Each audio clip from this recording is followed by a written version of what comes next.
नमो अरिहन्ताणं नमो सिद्धानं नमो आयरियाणं नमो उवज्जायानं नमो लोहे सवसाहुनं एसो पंच नमोकारो सव पावपनासनो मंगलानं च सवेसिं परमं हवै मंगलम् मंगलानं च सवेसिं परमं हवै मंगलम् निजात्मा को नमो नमो शुद्धात्मा को नमो नमो ध्रुवात्मा को नमो नमो ज्ञानात्मा को नमो नमो सहजात्मा को नमो नमो ज्ञानात्मा को नमो नमो सहजात्मा को नमो नमो आत्मा ही देव है आत्मा ही गुरु है आत्मा ही परम धर्म है आत्मा ही परिपूर्ण है आत्मा ही परम धर्म है आत्मा ही परिपूर्ण है मैं हूँ आत्मा शुद्ध आत्मा को नमन मैं हूँ आत्मा शुद्ध आत्मा की शरण अनंत काल के बाद ये अवसर आया अपने को जानने का मैं शुद्ध आत्मा हूँ ऐसा मानने का एवं निज स्वरूप को पहचानने का इसलिए आज तक जिस शुद्धात्मा की निजात्मा की शरण ग्रहण नहीं की उस शुद्धात्मा की शरण ग्रहण करेंगे शरणं शरणं शुद्धात्मा शरणं शरणं शरणं शुद्धात्मा शरणं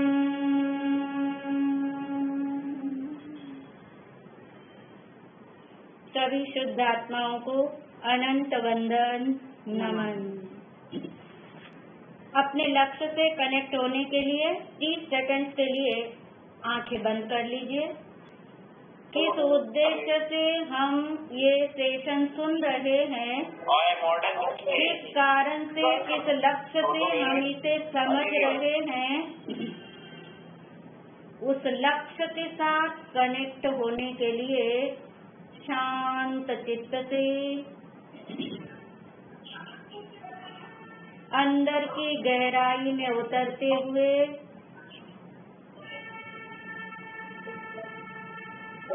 लक्ष्य को स्मृति में लाइए मैं शुद्ध आत्मा हूँ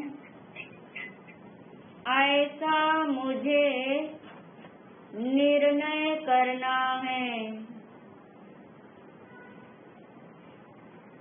मैं शुद्ध आत्मा हूँ, ऐसा मुझे निश्चय करना है।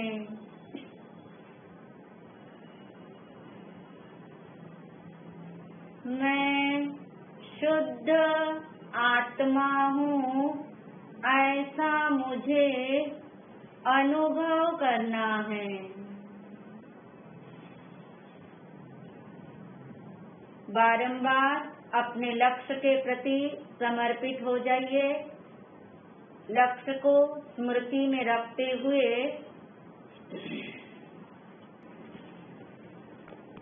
आंखें खोल सकते हैं। आज का यह सेशन प्रारंभ हो उससे पूर्व आपको अपने से कनेक्ट कराने वाली एक ऐसे व्यक्ति की कथा, एक ऐसे व्यक्ति की कथा जो अपने प्रिय मित्र को एक पत्र लिखने लगा है। अपने प्रिय मित्र को पत्र लिखने के लिए बहुत उत्सुक है, बहुत दिल से लिख रहा है। लिखते लिखते 4 घंटे उसके कहाँ बीते उसे नहीं पता लगा, और उस पत्र के भाव ही ऐसे थे जैसे कहना चाहिए कि स्नेह की स्याही से भिगो करके कोई लिखता है। स्नेह की स्याही में भीगा हुआ वो सुंदर अक्षरों वाला पत्र, और वो पत्र इतने सुंदर सजावट के साथ लिखा हुआ था। अक्षरों की बनावट, सुंदरता, सजावट इतनी थी कि यदि कोई व्यक्ति पढ़ने से पहले ही उस पत्र से सम्मोहित हो जाए, उस पत्र को पढ़ने से पहले ही भावुक हो जाए, उत्साहित हो जाए पढ़ने के लिए, ऐसा सुंदर भावात्मक शैली में लिखा हुआ कि कहते हैं वो बढ़िया सा सुंदर पत्र बहुत सुंदर लिफाफे में उसने डाला, और डालने के बाद पोस्ट करने का भी काम उसने पूरा कर दिया। जब पोस्ट हो गया, सब कुछ हो गया है, अब आपके सामने एक सवाल हो सकता है कि जो उसने लेटर लिखा, पत्र लिखा, पत्र पोस्ट भी हो गया, लेकिन जिसके वो लिखा था उसको पत्र नहीं मिला। पत्र उसको नहीं मिला। जिसके लिए इतने भाव थे, उस भाव के साथ लिखा हुआ इतने सुंदर शब्दों वाला पत्र, इतना श्रम से लिखा हुआ पत्र, इतने वर्षों के बाद जो मिलने वाला मित्र है उसको लिखा जाने वाला पत्र नहीं मिल सका उसको, क्योंकि उस व्यक्ति ने भावुकतावश जो है एड्रेस नहीं लिखा। भावुकतावश उसने एड्रेस नहीं लिखा। भावुकता के कारण अपना भी पता, सेंडर्स नेम भी होता है, जैसे टू एंड फ्रॉम दोनों ही वो क्या हो गया है, भूल गया है। न टू उसने लिखा, न फ्रॉम उसने लिखा, और ऐसे ही उसने पोस्ट बॉक्स में डाल दिया।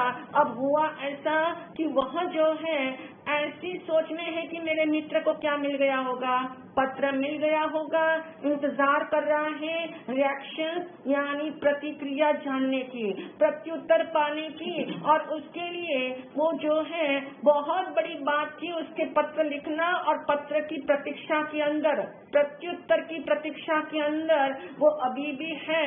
लेकिन आपको तो पता है कि पत्र क्या नहीं होने वाला है, नहीं मिलने वाला है, पत्र उसे मिलने वाला नहीं है। अब क्या होगा, क्योंकि भेजने वाले ने बहुत सुंदर भाव के साथ, बहुत सुंदर शैली में, बड़े शब्दों में लिखा, लेकिन मित्र को नहीं मिल सका क्योंकि उसके ऊपर एड्रेस नहीं था। अब क्या होगा, सोचो, कल्पना करो, वो पत्र क्या कर रहा होगा, घूम रहा होगा। वो पत्र जो है इधर से उधर और इधर से उधर घूम ही रहा होगा, कहीं पहुंचने वाला वो पत्र नहीं है, कोई उसे पहुंचा सकता भी नहीं है। जहां उसे पहुंचना चाहिए वहां वो पहुंच ही नहीं सकता। यानी इसी कहानी से अब हम अपनी तरफ आए, अपनी कथा के बारे में जाने, अपने कथा के बारे में समझे कि हम क्या कर रहे हैं। इस कथा सुनकर कथा में नहीं उलझना है, अपनी ओर आने की प्रैक्टिस हो। अपनी ओर आने के बाद मैसेज क्या लेना है, इस कथा से क्या मैसेज मिला कि जिस लिफाफे पर पता नहीं हो वो क्या होता है, घूमता ही है, वो केवल घूमता है। और ऐसे ही सभी तीर्थंकर परमात्माओं ने ये बात बहुत सुंदर तरीके से उद्घोषणा करी हुई है कि जिसे अपना पता नहीं हो, जिसे अपने स्वरूप का बोध नहीं हो, मैं कौन हूँ, मेरा स्वरूप क्या है, ऐसा बोध जिसके भीतर नहीं हो, ऐसी आत्मा भी 4 गति के अंदर क्या हो रही है, भ्रमण कर रही है। 4 गति में घूमती ही रहती है। 4 स्टेशन पर नॉन स्टॉप जो है, कभी देव गति में, कभी तिर्यंश गति में, कभी मनुष्य और कभी देव गति के अंदर वो घूमती ही रहती है, जब तक आत्मा को अपने लक्ष्य का बोध नहीं हो, अपने स्वरूप का बोध नहीं हो, तब तक ये भटकन चलती ही रहने वाली है, तब तक नॉन स्टॉप जन्म मरण होते ही रहने वाले हैं। इसलिए आत्मा की स्टेशन पुस्तक के ऊपर हमने जाना, हमने इतना तो समझ लिया कि 4 गति में यदि मुझे घूमना नहीं हो, 4 गति में मुझे परिभ्रमण नहीं करना हो, तो अपना पता कर लो, अपना स्वरूप जान लो। मैं कौन हूँ, मैं कहाँ से आया हूँ, मेरा स्वरूप क्या है, ये जन्म और मृत्यु जो है वो मेरी नहीं है। यानी ऐसे निश्चय के ऊपर, अपने स्वरूप के बोध के ऊपर अपना निर्णय लेना है कि मैं कौन हूँ, मैं कैसा हूँ, मैं कहाँ से आया हूँ, कहाँ मुझे जाना है, मेरा एक्चुअल निवास स्थान कौन सा है। और इसकी पहचान करने के लिए आप जानते हैं ये ऐसा स्टेशन है, ये पहचान 4 स्टेशन पर हो सकती है। अपनी पहचान करने की यदि लालायिकता किसी के भीतर में आती हो तो 4 स्टेशन जो है, उस 4 स्टेशन में ये संभावना खुली है। 4 स्टेशन में आत्मा के स्वरूप का बोध उसे हो सकता है। और इसी के अंतर्गत हम सुन रहे थे कैसे एक नारकी, कैसे नरक के स्थान पर रहने वाला नारकी, जो अति दुखदायी स्थान है, अति दुखद क्षेत्र है, और उसमें रह करके वो सम्यक दर्शन को कैसे प्राप्त करता है, उसकी सुदीर्घ चर्चा लंबे समय से चल रही है। ये चर्चा, ये सुदीर्घ चर्चा चल रही है। अब महाराज श्री आपको अपनी तर्कपूर्ण शैली से, समायोजित शब्दों से अपने स्वरूप चिंतन का, निर्णय का अभ्यास कराएगी। मेरा स्वरूप क्या है उसका मुझे निर्णय आज होना चाहिए। मेरे स्वरूप के बारे में जो तीर्थंकरों ने बताया है, मैंने कई बार प्रवचनों में सुना है, ग्रंथों में पढ़ा है, लेकिन उसका निर्णय कभी मैंने नहीं किया। उसका निर्णय का अभ्यास कैसे करना है, उसी की शैली में महाराज श्री आपको आज अभ्यास कराएगी कि मेरा स्वरूप क्या, मैं कौन, मेरा क्या स्वरूप है, मैं कैसे शाश्वत तत्व हूँ, उसके बारे में निर्णय कराने का ये अभ्यास क्रम अब प्रारंभ होगा। नरक के स्टेशन पर रहने वाला, नरक के स्टेशन पर रहने वाला एक नारकी जीव जो प्रति समय किसमें है, प्रतिकूलता में है, जो प्रति समय दुख में है, जो प्रति समय पीड़ा के अंदर है, पर कैसे आत्म स्वरूप के चिंतन तक पहुंचता है। उस नारकी जीव को एक बार अपने माइंड के अंदर घुमा के देखिए कि कैसा उसका जीवन है। और ऐसी परिस्थिति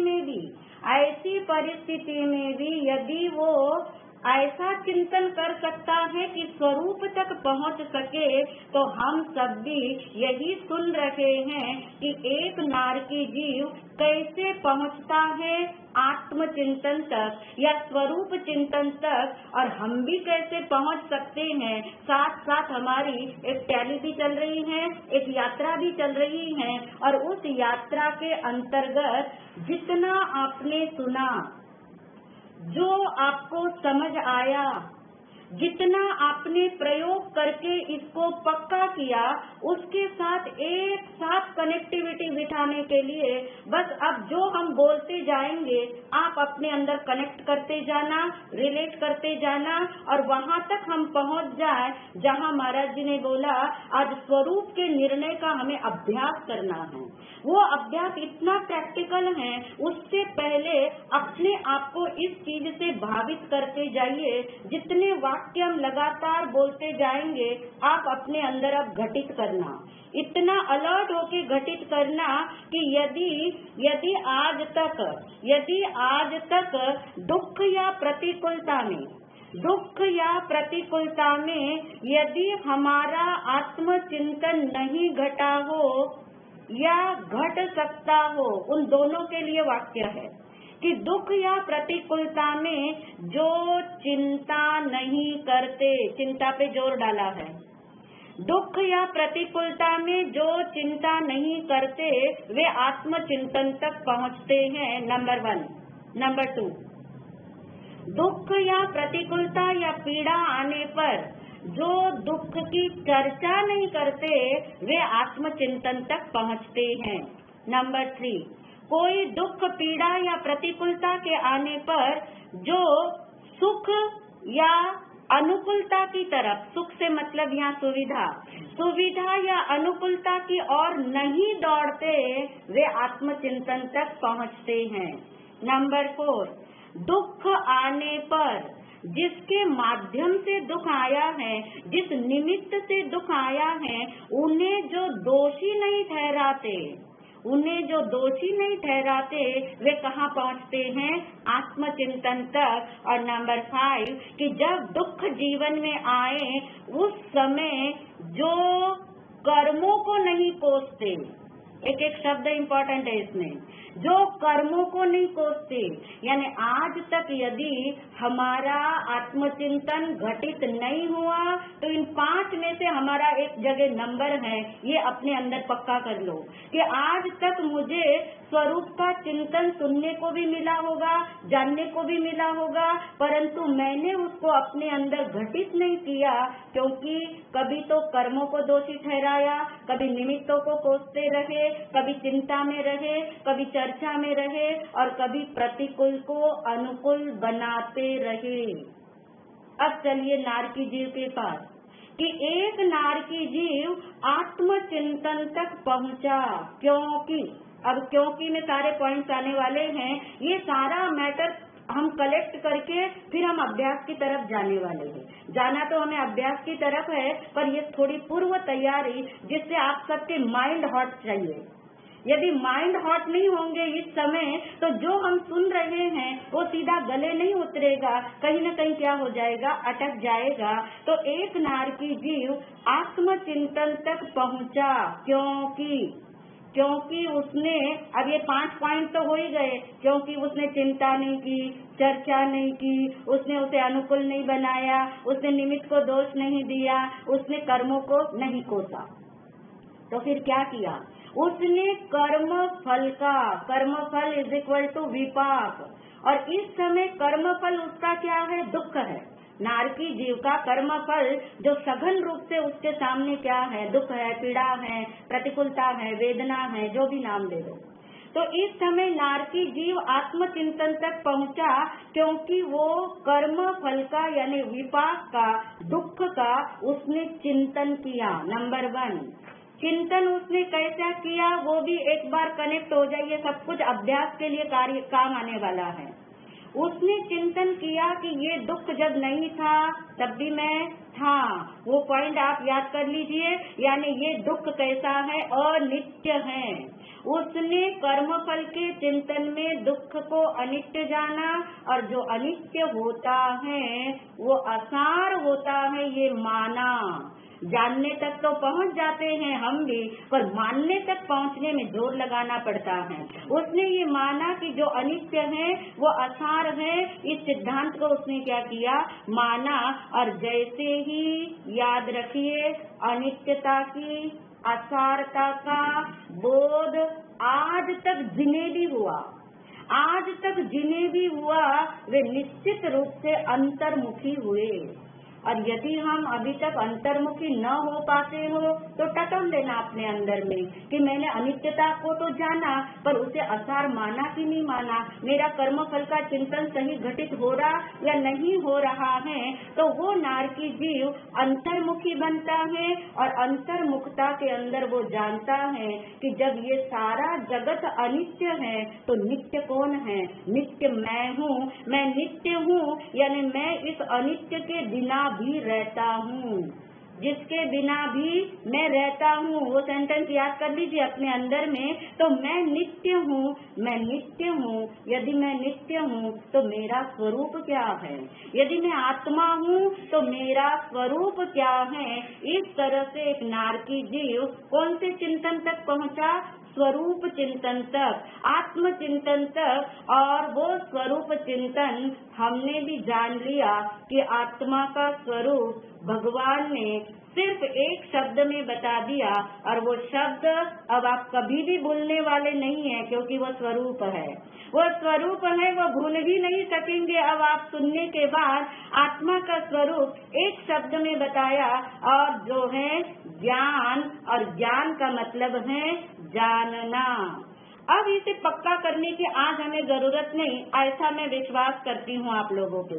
ऐसा विश्वास कर लेती हूँ कि ज्ञान का संबंध बाहर से नहीं है, शब्दों से नहीं है, शास्त्र से नहीं है, कर्म के क्षयोक्षम से नहीं है, मेमोरी पावर से नहीं है।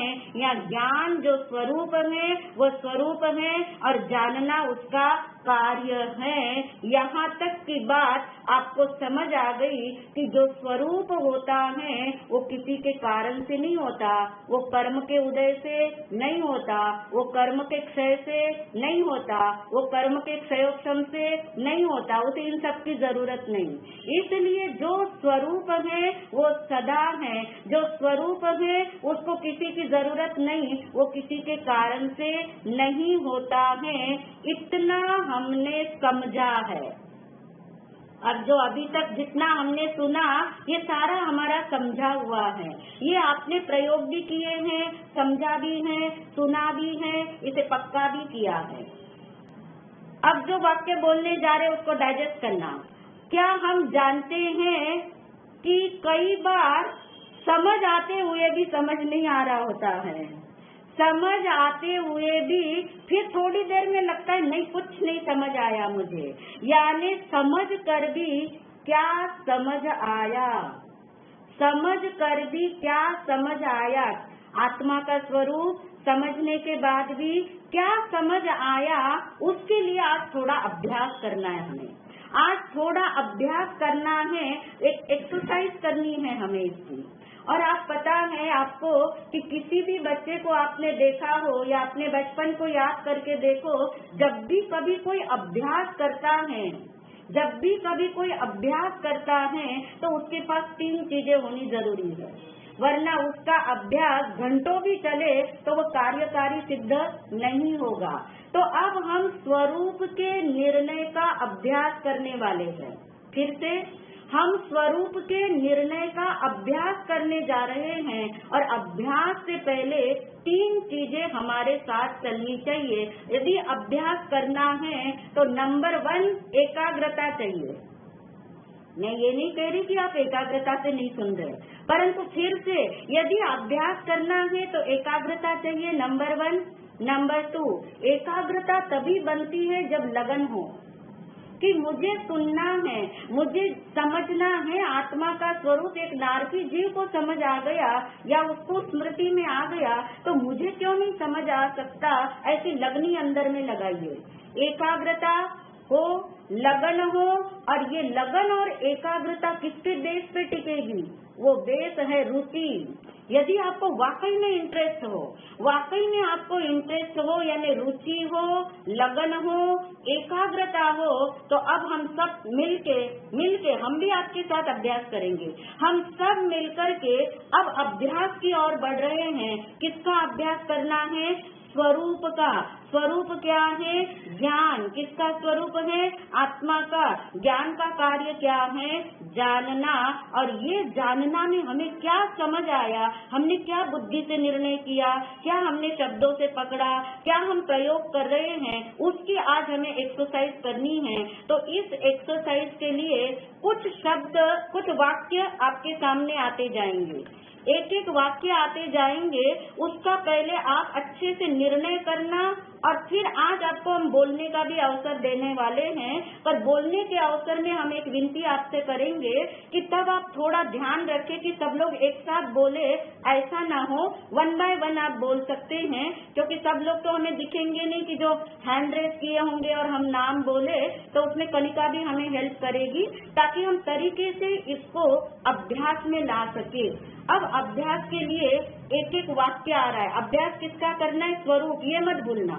स्वरूप के निर्णय का अभ्यास कराने के लिए अब एक एक वाक्य हमारे सामने है, और एक छोटी सी रिक्वेस्ट और हम आपसे करते हैं। रिक्वेस्ट कह रहे हैं हम इसे, कि जब भी आप किसी चीज का उत्तर देना चाहेंगे, क्योंकि ये हम सब मिलके करने वाले अभ्यास, आप सब हमारे साथ है इस समय इस अभ्यास के अंदर, उत्तर देने के लिए भी, प्रश्न समझने के लिए भी। पर एक सिर्फ इतना ध्यान रखना होगा कि जो भी आप उत्तर देना चाहेंगे, उत्तर आपको आते हैं, पर उत्तर जो है ना, वो 2 टाइप के उत्तर होते हैं। एक टाइप का नाम है, टाइप बता रही हूँ, टाइप यानी प्रकार, शैली। 2 टाइप के उत्तर होते हैं। एक उत्तर को बोला जाता है हनुमान टाइप उत्तर, और दूसरा उत्तर है अर्जुन टाइप उत्तर। और आप समझ ही गए, आपके चेहरे देख के, जितने चेहरे हमें नजर आ रहे हैं, उससे हमें पता लग रहा है कि हनुमान टाइप उत्तर देना है या अर्जुन टाइप उत्तर देना है। हनुमान टाइप उत्तर देंगे तो हम आगे नहीं बढ़ पाएंगे, क्योंकि हनुमान को बोला गया था संजीवनी बूटी लेके आओ, और लेके आ गए पहाड़ पूरा। अब पूरा पहाड़ मत लेके आना। आपको बहुत समझ आया, मैं मानती हूँ, परंतु जब जो हमारा क्वेश्चन होगा उसका टू द पॉइंट लॉजिक के साथ उत्तर देने की कोशिश करना, जो है अर्जुन टाइप उत्तर। अर्जुन टाइप उत्तर भी समझ ही गए कि अर्जुन को कुछ नहीं दिखता, पेड़ नहीं दिखता, पत्ते नहीं दिखते, सिर्फ अपना लक्ष्य दिखता है। वो चिड़िया भी नहीं दिखती, उसकी बाई आंख दिखती है। तो ये इतना ध्यान रखेंगे, आपको ही बहुत आनंद आएगा, सुनने वालों को आनंद आएगा, समझने वालों को भी आनंद आएगा। तो तैयार है आप सब एक्सरसाइज के लिए, अभ्यास के लिए? कल क्या होगा? कल क्या होगा ये मैं नहीं जानता, क्यों? अब थोड़ा हम आपको समझा देते हैं कि ये एक वाक्य है नंबर 1 कि कल क्या होगा यह मैं नहीं जानता। इसको आप 1-2 बार पढ़ के अपने अंदर में सोच के देखिए कि ये सेंटेंस आपको राइट लग रहा है या ये सेंटेंस आपको रॉन्ग लगता है। यदि ये सेंटेंस आपको राइट लगता हो तो उसका भी आपने क्यों बताना होगा, और यदि आपको राइट लगता हो तो उसका भी आपने क्यों बताना होगा। 15 सेकंड का आप टाइम लीजिए, आप उसके बाद आप बोल सकते हैं, परंतु वही उत्तर का भी ध्यान रखें और अंदर में पहले लॉजिक भी जमा लें।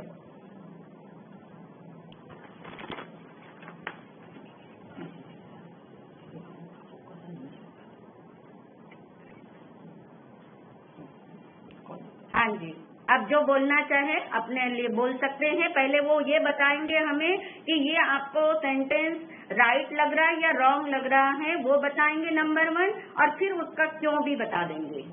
सुरेश जी। हाँ जी सुरेश जी। हाँ जी, कल क्या होगा मैं नहीं जानता, ये तो ठीक है। हाँ जब सत्य है, हाँ हमें ज्ञान नहीं है कि हम कल तक की बात सोच पाए। ठीक है बिल्कुल। इसके अलावा का कोई उत्तर देना चाहे तो सबके उत्तर कलेक्ट किए जाएंगे। अभी हमने ठीक कहा है, अभी इसको हम सम अप करेंगे लास्ट में। रेणु जी बोलिए। हाँ महाराज जी, कल क्या होगा मैं नहीं जानता हूँ, क्योंकि मेरे कर्म कौन से उदय में आएंगे हाँ वो मेरे ज्ञान से नहीं है। अच्छा, ठीक बात है।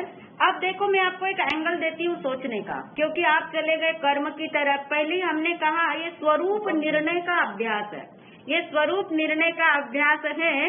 और जब हमने बोला आत्मा का कार्य जानना जानना है, आत्मा ज्ञान स्वरूप ही है, तो फिर कल क्या होगा ये मैं नहीं जानता, हाँ भी बोल सकते, ना भी बोल सकते, क्यों भी बता सकते हैं। नंदिता जी बता रही है।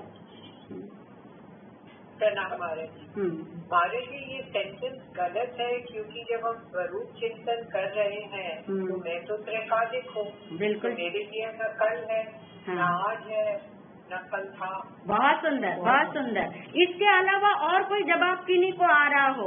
नंदिता जी का जवाब एकदम टू द पॉइंट है, हनुमान टाइप नहीं, अर्जुन टाइप उत्तर है, बहुत सुंदर उत्तर है। और भी कोई किसी ने इसके अलावा कोई किसी को उत्तर आ रहा हो तो वो भी दे सकते हैं, वरना आपको फिर से 30 सेकंड का टाइम देते हैं, वरना हम इसको समाप्त करेंगे। बोलना चाहा है किसी ने?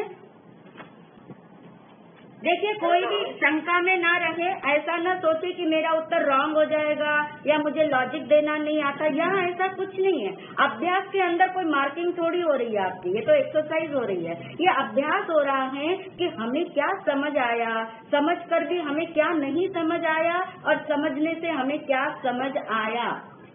चले हम वाक्य की तरफ। वाक्य था, हाँ जी, हाँ बोलिए। मन की बात को केवल ज्ञानी ही जानते। ठीक बात है, केवल ज्ञानी जानते, ऐसा आप कहना चाहते राजकुमार जी? ठीक है। और कोई उत्तर है किन्हीं के पास? हाँ जी। ग्रेड बी में अंकल है वो बताना चाहेंगे। हाँ जी बोलिए। हमारा साहब, मैं केसरीमल जैन बोल रहा हूँ। हाँ जी। क्योंकि ये हम लोग अभी निर्णय कर रहे हैं, लेकिन हम लोगों को अभी अनुभूति तो नहीं हुई है ज्ञान की। इसीलिए निर्णय कर रहे हम बुद्धि से। अनुभूति हो जाती तो हम सब यहाँ काय को बैठते और क्यों निर्णय करते। ये बुद्धि से निर्णय चल रहा है हमारा, और उसमें भी हम अभ्यास कर रहे हैं कि इससे हमें ये पता लग रहा है कि आपको आत्मा का स्वरूप क्या किसको समझ आया या क्या किसी को नहीं समझ आया, उसी को फिर से हमें समझना है। तो चलिए अब हम चलते अपने उत्तर की तरफ। वाक्य था हमारा, अब बहुत ध्यान से सुनिएगा ताकि स्वरूप की तरफ आपकी दृष्टि जाए। ये स्वरूप निर्णय का अभ्यास चल रहा है। प्रश्न था कल क्या होगा ये मैं नहीं जानता। जब आपको ये क्वेश्चन नहीं आया कि जानना जानना मेरा स्वभाव है, आत्मा एक समय के लिए भी जानने के बिना रहती नहीं है, तो कल क्या होगा ये मैं नहीं जानता, ये राइट है कि रॉन्ग है, और इसके क्यों क्या है। अब आप देखिए, यदि हमें इससे इस उत्तर से पहले आपको दो सिचुएशन, दो बातें हम समझा देते हैं, आपको एकदम से पकड़ में आ जाएगा। एक होता है जानना जानना आत्मा का स्वभाव, अब बहुत ध्यान से सुनना। और नंबर 2 पे है जानने की इच्छा होना। जानना जानना स्वभाव है, और जानने की इच्छा, जानने की इच्छा क्या है? इच्छा शब्द आया। अब आप देखो इस शब्द को, इस वाक्य को आप ध्यान से पढ़ेंगे तो आप देखो इसमें क्या लग रहा है, कल क्या होगा, यानी ये तो इच्छा वाली बात हो गई ना। कल क्या होगा, किसके साथ क्या होगा, कब होगा, कितना होगा, कैसा होगा, क्यों होगा, ये सब क्या है? जानने की इच्छा है। ये वाक्य हमने इसलिए रखा कि सबके भीतर में ये क्लैरिटी हो जाए कि जानना जानना स्वरूप है, जानना जानना आत्मा का स्वभाव है, ज्ञान स्वरूपी ये आत्मा है।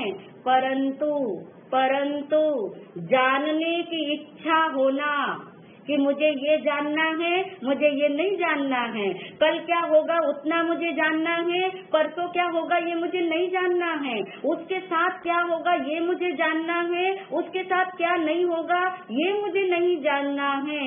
ये सब इच्छा है। और याद करिए, हमने इस बात को थोड़ा समझाया भी था, किन्हीं को याद भी आ रहा होगा कि जो इच्छा है वो इच्छा किसकी वजह से जागती है? मोहनीय कर्म से, है ना।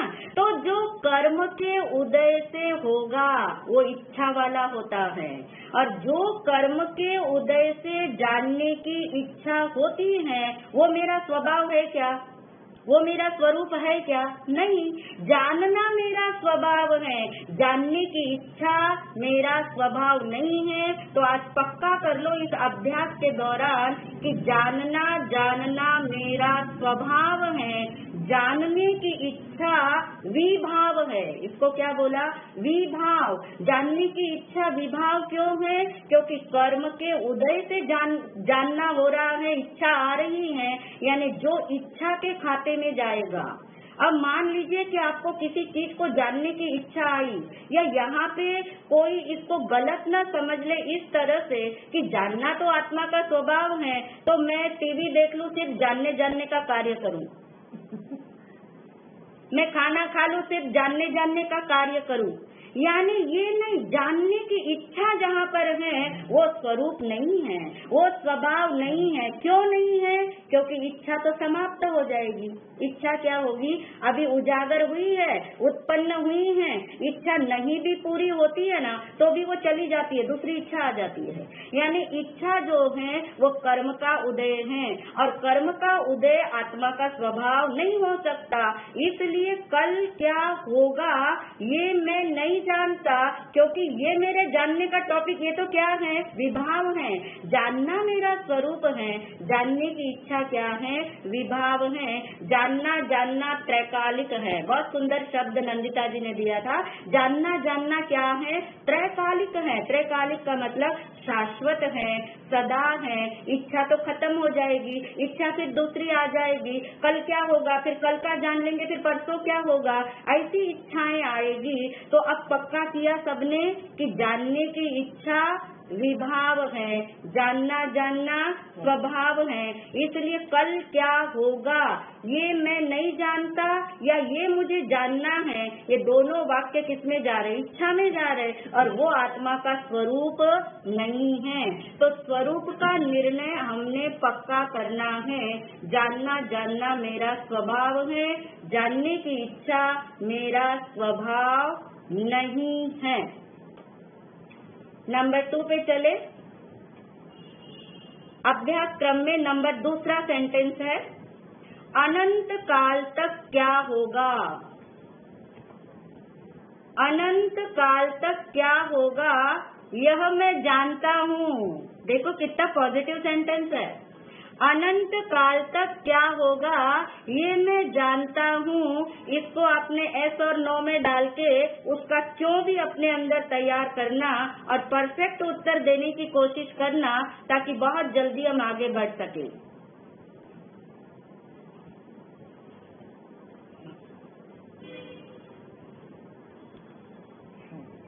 नमिता जी, हाँ जी नमिता जी।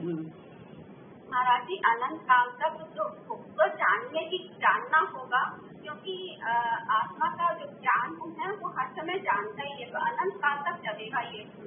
अच्छा, ये कहना चाहते हैं आप, मतलब आप ये कहना चाहते हो नमिता जी कि अनंत काल तक क्या होगा? तो अनंत काल तक ज्ञान जो है वो जानने का कार्य करेगा, ये आपका अभिप्राय है। और इसका क्यों भी बताना है आपने? क्योंकि ज्ञान गुण का यही है महाराज जी। आत्मा नित्य है, तो ज्ञान गुण भी नित्य ही होगा। ठीक बात है। इसके अलावा का कोई जवाब देना चाहिए? इधर हैंड रेस से और किन्हीं के? उषा जी। हाँ। क्योंकि आत्मा हमेशा रहने वाली है, इसलिए अनंत काल तक रहेगी और जानेगी। बहुत सुंदर। अब इसके अलावा का कोई उत्तर आपको देना हो, कोई लॉजिक आपके अंदर आ रहा हो, तो आप बेशक दे सकते। गलत जाएगा, अधूरा जानना है मेरा, कोई संकोच मत करिए। ये अभ्यास चल रहा है, इस अभ्यास से आपके अंदर की कमी भी दूर हो जाएगी। और यदि अंदर ही अंदर रखेंगे तो फिर कोई हमारी भ्रांति ऐसी न पड़ी रह जाए। तो कोई जवाब देना है किन्हीं ने? चलिए, नंबर 2 का जो वाक्य है, अनंत काल तक क्या होगा ये मैं जानता हूँ। कितना पॉजिटिव वर्ड है ये। इसको बिल्कुल अंदर में समा लेना, कभी आपको नेगेटिविटी नहीं आएगी। पहले वाले सेंटेंस से नेगेटिविटी आ सकती कि अरे मैं तो जानता ही नहीं कल क्या होगा, परंतु कितना पॉजिटिव सेंटेंस है कि अनंत काल तक क्या होगा ये मैं जानता हूँ। तो क्या होगा? मुझे ये पता है कि अनंत काल तक मैं जानने वाला ही रहूंगा। अनंत काल तक क्या रहूंगा मैं जानने वाला ही रहूंगा। कितनी पॉजिटिविटी अंदर में है कि सब कुछ बाकी सब कुछ खत्म हो जाएगा, बाकी सब कुछ आएगा और जाएगा, बाकी सब कुछ उत्पन्न होगा और नष्ट हो जाएगा, परंतु कितनी बड़ी ये पॉजिटिविटी है कि अनंत काल तक मैं तो एक ही कार्य करूंगा और वो मेरा कार्य जो मेरा स्वरूप है, जो ज्ञान मेरा स्वरूप है, जानना मेरा स्वरूप है। और क्यों करूंगा? तो अब पक्का करना कि जो स्वरूप होता है, जो स्वरूप होता है वो कभी भी बदलता नहीं है। जो स्वरूप होता है वो कभी भी चेंज नहीं होता। जो स्वरूप होता है वो कभी भी अप डाउन नहीं होता। वो जैसा है वैसा ही रहता है, जितना है उतना ही रहता है, जहाँ रहता है वहीं रहता है। और इसलिए कितनी बड़ी पॉजिटिविटी, जब भी आपके अंदर कोई नेगेटिविटी आती है, इस वाक्य को अंदर में प्रिंट कर लो, आज अंदर में प्रिंट कर लो कि कितनी बड़ी पॉजिटिविटी कि मैं अनंत काल तक के लिए क्या करता रहूंगा, जानता रहूंगा। अब उसमें मत जाना, नेगेटिविटी कब आती है, क्या जानूंगा, क्या नहीं जानूंगा, कब जानूंगा, कब नहीं जानूंगा, कितना जानूंगा, कितना नहीं जानूंगा, कैसा जानूंगा, कैसा नहीं जानूंगा, वो सब इच्छा के कॉलम में आ जाएंगे। परंतु बस जानना, ये जो मेरा स्वरूप है ये अनंत काल तक रहने वाला है। बहुत सुंदर आप लोगों ने जवाब दिए हैं सबने, और जिन्होंने नहीं जवाब दिए उनको भी आते हैं, ये मान लेती हूँ मैं, उनको भी आता है, उनको भी समझ में आ रहा है। और जहाँ कहीं किन्हीं का कोई भ्रम हो तो वो भ्रम भी निकल जाएगा और हमारा अभ्यास सब मिलके सबका एक साथ हो जाएगा। अब है हमारे सामने क्वेश्चन नंबर 3। अब बहुत इजी प्रश्न है जिसके लिए सब उत्तर दे सकते हैं। नंबर 3 है, मैं खाने वाला नहीं हूँ। अब बहुत ध्यान से इसको जांचना अंदर में। मैं खाने वाला नहीं हूँ, इसमें मैं और खाने वाला, मैं खाने वाला नहीं हूँ, इसमें मैं और खाने वाला कौन है? इसका यदि आप जवाब दे पाएंगे तो स्वरूप का निर्णय होगा। लक्ष्य को मत भूलिए, हम किसके लिए एक्सरसाइज कर रहे हैं, मुझे स्वरूप का निर्णय हो। जो स्वरूप अनादिकाल से मेरे लक्ष्य में नहीं आया वो मेरे लक्ष्य में आए, उससे मैं कनेक्ट हो जाऊं। हाँ जी रीटा जी। हाँ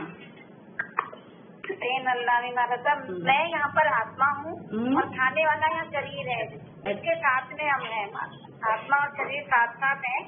तो मैं तो आत्मा हूँ, मैं सिर्फ जान रहा हूँ ये क्रिया हो रही है। ठीक बात है। इसके अलावा का कोई सूक्ष्म उत्तर और कोई देना चाहे, या और कोई इसमें मुझे कुछ समझाना चाहे, कोई बात आपको लगता हो कि इसमें ये भी बात मैं समझा सकती हूँ या मुझे समझ आई है, तो आप उत्तर दे सकते हैं। हाँ जी नीता जी। हाँ, मैं खाने वाला नहीं हूँ क्योंकि मैं आत्मा हूँ और अनहारक हूँ, शुद्ध हूँ, जानने वाला।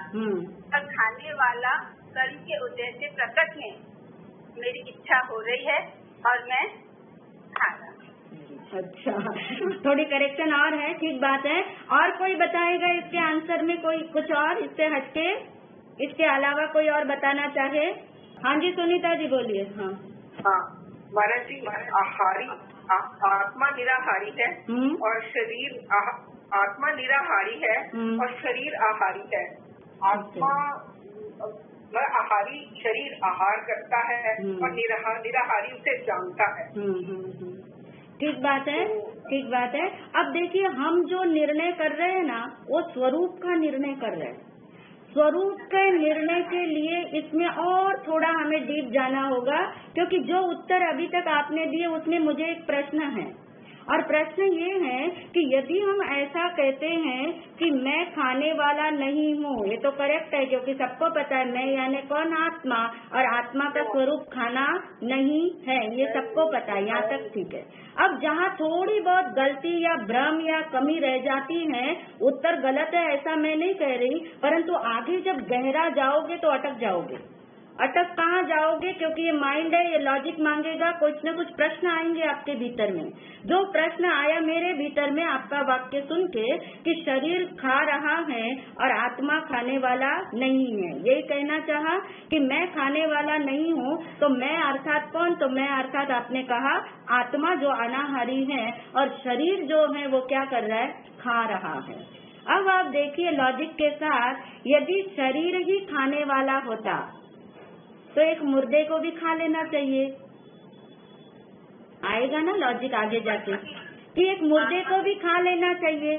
तो इसमें एक और सूक्ष्म चीज है जो हमने समझाई थी, नीता जी ने काफी उसको क्लियर करने की कोशिश की कि जो एक सूक्ष्म चीज क्या है कि ये जो क्रिया हो रही है, अब देखो स्वरूप की तरफ हम जा रहे हैं ना कि मैं खाने वाला नहीं हूँ, खाने वाला मान लीजिए कि ये शरीर है, यहाँ तक आप पहुँच गए, पर उसके भी सूक्ष्म में जाइए कि यदि शरीर ही खा रहा है तो एक मुर्दे को भी खा लेना चाहिए। इसका मतलब एक रोल और हो रहा है यहाँ पे।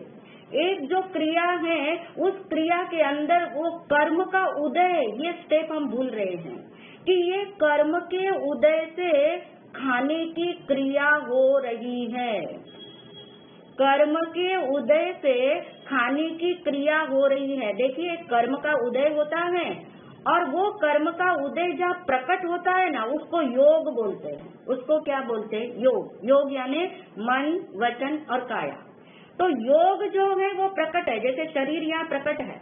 शरीर प्रकट में है जो क्या कर रहा है? खा रहा है, पर शरीर अपने आप से तो खाने की क्रिया नहीं कर रहा है। शरीर ही यदि खाता होता तो एक मुर्दे को भी खा लेना चाहिए, पर वो नहीं खाएगा। क्यों नहीं खाएगा? तो यह तीन चीजें एक साथ चल रही है। एक है जानने वाला, एक है उदय काल से क्रिया हो रही है वो, और उदय काल से जो क्रिया प्रकट हो रही वो किसके द्वारा हो रही? योग के द्वारा हो रही है। बोलोगे तो आप यही कि शरीर खा रहा है, पर समझोगे क्या? बोलने में और मानने में एकदम क्लैरिटी होनी चाहिए कि हम बोल रहे हैं कि शरीर खा रहा है, पर शरीर नहीं खा रहा। एक्चुअल में कर्म के उदय काल से शरीर के योग पे ये क्रिया क्या हो रही है? प्रकट हो रही है। वरना शरीर खा रहा है, शरीर बोल रहा है, शरीर चल रहा है, तो फिर ये सब चीजें एक मुर्दे को भी करनी चाहिए। मुर्दा नहीं करता क्योंकि वहाँ पे कर्म भी नहीं, वहाँ जानने वाला भी तत्व नहीं। यानी जब जानने वाला तत्व को हम अलग कर रहे, स्वरूप को हम अलग कर रहे, परंतु अभी हमारा जो स्वरूप है, अभी हम ऐसे आत्मा हैं जो कर्माधीन हैं। कैसे हैं? कर्म के अधीन हैं। तो कर्म के उदय काल से क्रिया हो रही है, ये राइट समझ है।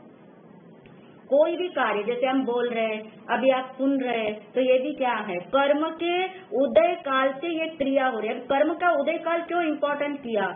क्योंकि क्रिया हमेशा होने वाली नहीं है। जितना कर्म का उदय है उतनी होगी, और जो कर्म के उदय से होता है वो सब अनित्य होता है। जो अनित्य होता है वो सब असार होता है। इतना भी निर्णय आ जाए तो स्वरूप की तरफ आना इजी हो जाता है कि स्वरूप जो होता है वो नित्य होता है, स्वरूप जो होता है वो सदा होता है।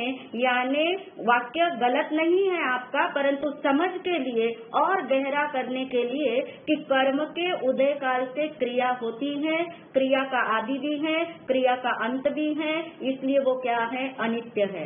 जो अनित्य है वो क्या होता है? असार होता है। मैं अनादि अनंत जानने वाला हूँ, ऐसा पक्का करेंगे तो स्वरूप का निर्णय का अभ्यास करने से और ज्यादा पक्कापन आएगा कि अब आत्मा बोलते ही, मैं बोलते ही ज्ञान की पिक्चर आएगी, जानने वाली पिक्चर आएगी, और अनादि अनंत तक मैं जानने वाला ही रहूंगा। ये स्वरूप हमारा क्या होगा? पक्का होगा। अगला सेंटेंस अब देखिए, और थोड़ा सूक्ष्म जा रहे हैं। ये तो शरीर की क्रिया की बात हुई, स्वरूप हमें पक्का करना है हर क्रिया में। इससे क्या होगा? आपको प्रयोग करने में बहुत सुविधा मिलने वाली है। मैं सुनने वाला नहीं हूँ। अब आप कहेंगे सुन तो हम ही रहे हैं। मैं सुनने वाला नहीं हूँ, फिर भी मुझे ऐसा क्यों लगता है कि मैं सुनने वाला हूँ? वंदना महाराज, हाँ जी बोलिए। हाँ, कोई कर्म मेरे विपाक है, इस वक्त कर्मों का, इसलिए मैं सुन रहा हूँ कानों के द्वारा। अच्छा जी, हाँ। है तो आत्मा का योग और इसका योग से सुन रहा हूँ। ये तो इंद्रियों के द्वारा सुना, माध्यम इंद्रिया तो अच्छा। तो सुनने वाला तो आत्मा ही है जो मेरे उस पर हृदय में आया हुआ है ये बात। अच्छा, अब थोड़ी करेक्शन है इसमें, जिन्होंने भी ये उत्तर दिया है इसमें करेक्शन है, वो करेक्शन किसी को पकड़ में आती हो तो बोलो। शिल्पी बोलो। हाँ शिल्पी बोलो। हाँ शिल्पी, मुझे ऐसा लग रहा है कि मैं सुनने वाला हूँ, उनकी सुनने की क्रिया को जानने वाला है। ठीक बात है। यानी जो यहाँ पे शब्द था, मैं सुनने वाला नहीं हूँ, फिर भी मुझे ऐसा क्यों लगता है, क्योंकि जैसे जो पहला उत्तर जिन्होंने दिया उन्होंने अपने उत्तर में फिर लास्ट में यही बोला कि सुनने वाला तो मैं हूँ, इंद्रियां तो नहीं सुन रही, सुनने वाला कौन हूँ, मैं हूँ। इसका मतलब ऐसा लग रहा है उन्हें लग रहा है, वो मान रहे हैं कि सुनने वाला मैं नहीं हूँ, फिर भी मुझे ऐसा क्यों लगता है, ऐसा लगता क्यों है कि मैं सुनने वाला हूँ। उस लगता का उत्तर देना है हमें, उस लगता का उत्तर देना है। Galaxy J7। हाँ जी बोलिए, जिनका नाम कनिका बोल रही है बोलिए। हाँ, मैं महाराष्ट्र मध्य वंदावी, मैं वाणी हूँ गुड़गांव से। हाँ जी। आपने जैसे कि पिछली बार इस डायग्राम के द्वारा बताया था कि एक अंधा और एक लंगड़ा, जो कि क्योंकि क्षेत्र एक है, एक स्थान है जहाँ पे वो दोनों हैं और इसीलिए वो एक लगता है। बहुत सुंदर, आप टू द पॉइंट जा रहे हैं। मैं आपकी बात समझ गई हूँ, आप ये कहना चाह रहे हो कि मुझे ऐसा क्यों लगता है, तो आपने कहा कि भ्रम हो जाता है, शब्द आप ये बोलना चाह रहे हैं कि भ्रम हो जाता है। जो अंधा लंगड़ा की स्टोरी सबको मालूम है, तो वो अंधा लंगड़ा वाली जो स्टोरी है उससे क्या हो रहा था, जो बहुत अच्छा उत्तर आपने पॉइंट पकड़ा कि भ्रम होने लगा है, लगना यानी भ्रम है। अब ये भ्रम क्यों हुआ कि दो चीजें एट ए टाइम चल रही है, इसलिए क्या लग रहा है कि मैं सुनने वाला हूँ। अब ये दो चीजें जो एट ए टाइम हो रही है, ये मुझे कौन बताएगा। एट ए टाइम ये दो चीजें पकड़ में आ रही है किसी को। हाँ जी मृदु जी। हाँ, एट ए टाइम ये जो चीजें हो रही है, ये मेरा जो ज्ञान है, हाँ, वही मुझे बताएगा कि ये दोनों चीजें एट ए टाइम। ठीक बात है। मैं आपसे ये पूछना चाह रही मृदु जी, वो दो चीजें कौन कौन सी है। जानना और सुनना, और जो क्रिया हो रही है उसको जानना, यानी जानना और सुनना। जैसे यहाँ बोला ना, मैं सुनने वाला नहीं हूँ। अब ये जो सुनने वाला है ना, या सुनना जैसी एक क्रिया आई, साथ ही दूसरी क्रिया अटैच है उसके अंदर, साथ ही उसके अंदर समाई हुई है, सुनना और जानना। जैसे वो अंधा और लंगड़े का उदाहरण दिया था कि एक जान रहा है, देख रहा है, और एक चल रहा है, ऐसे ही यहाँ हो रहा है। यहाँ भी कर्म के उदय काल से हो रहा है, वहाँ भी उनका अपना उदय काल था कि उनको वो पार करना था रास्ता। तो जब भी कोई कार्य हो, उस कार्य में यदि आपको स्वरूप का निर्णय पक्का हो जाएगा, तो आपको एट ए टाइम दो चीजें जानने में आएगी, दिखेगी एक और जानोगे क्या, दो।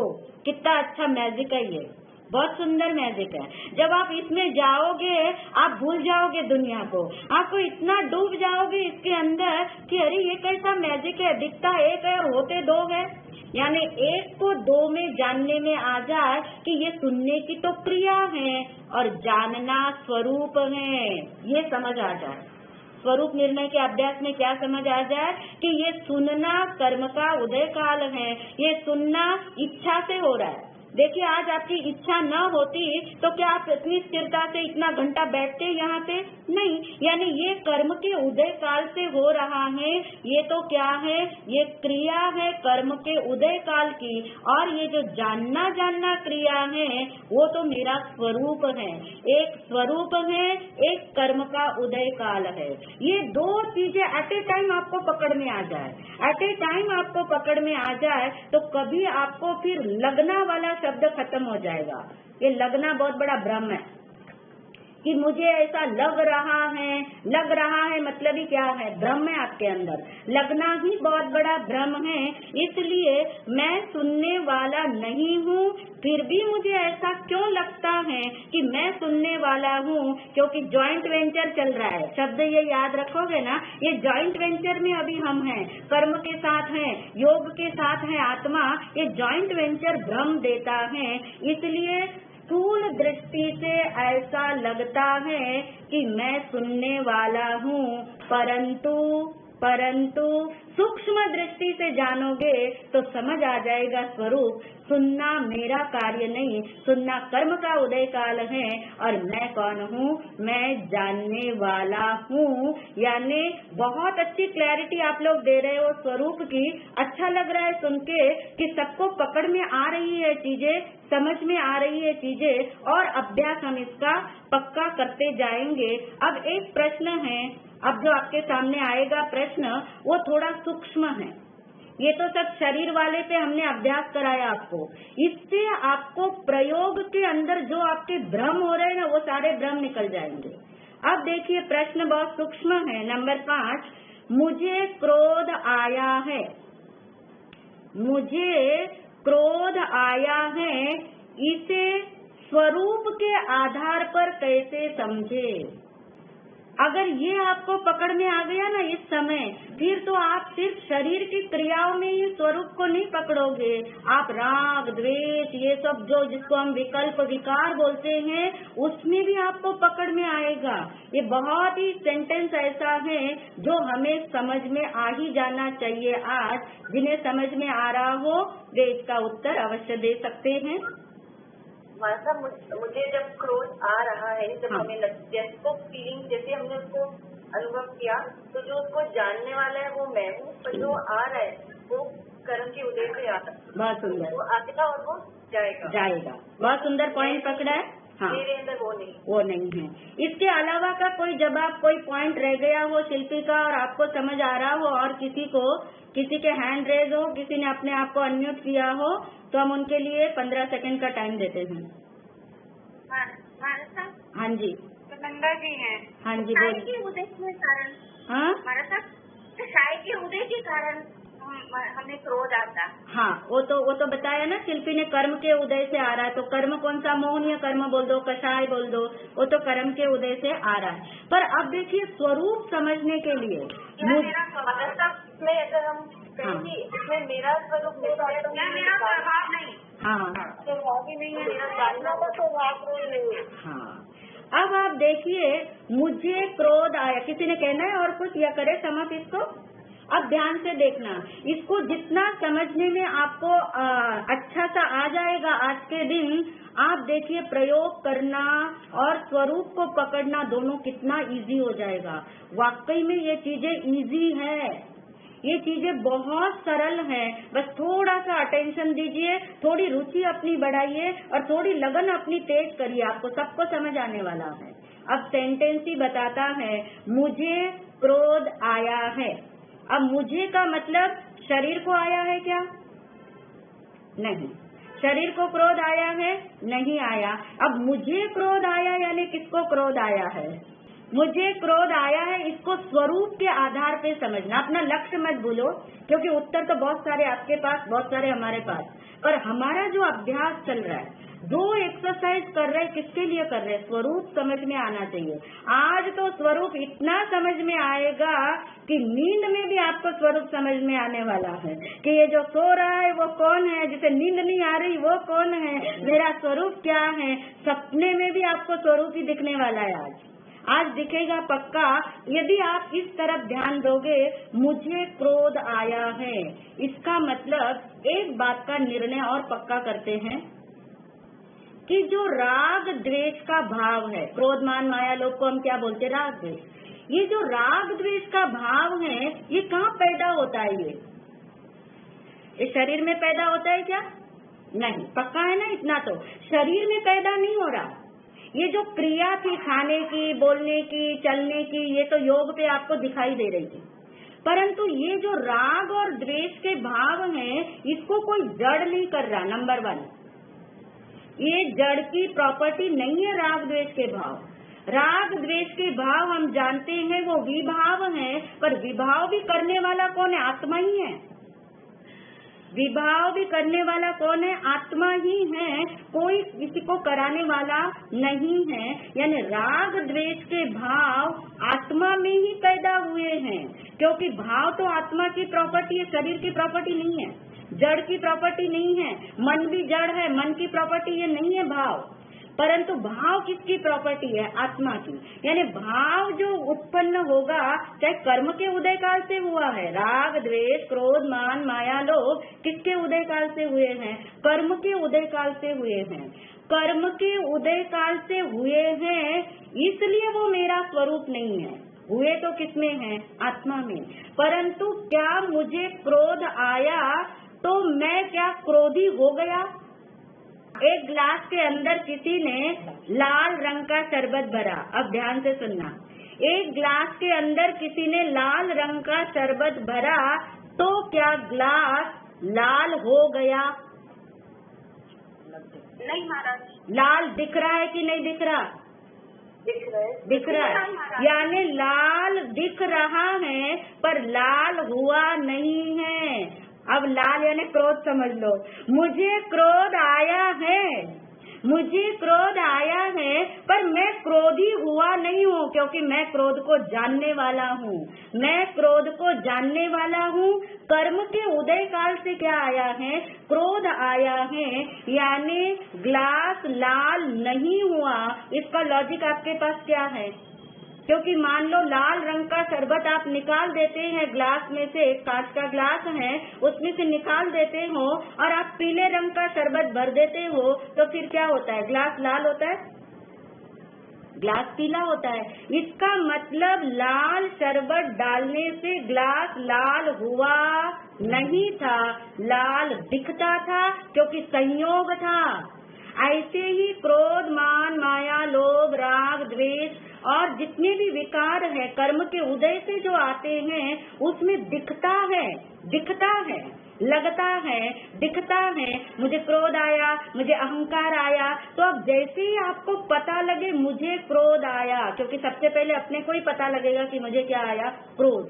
तो वहीं पे स्टॉप कर लेना अपने आप को, चिंतन में चला जाना कि मुझे क्रोध आया है, पर मैं क्रोधी नहीं हूँ, मैं इस क्रोध को जानने वाला हूँ।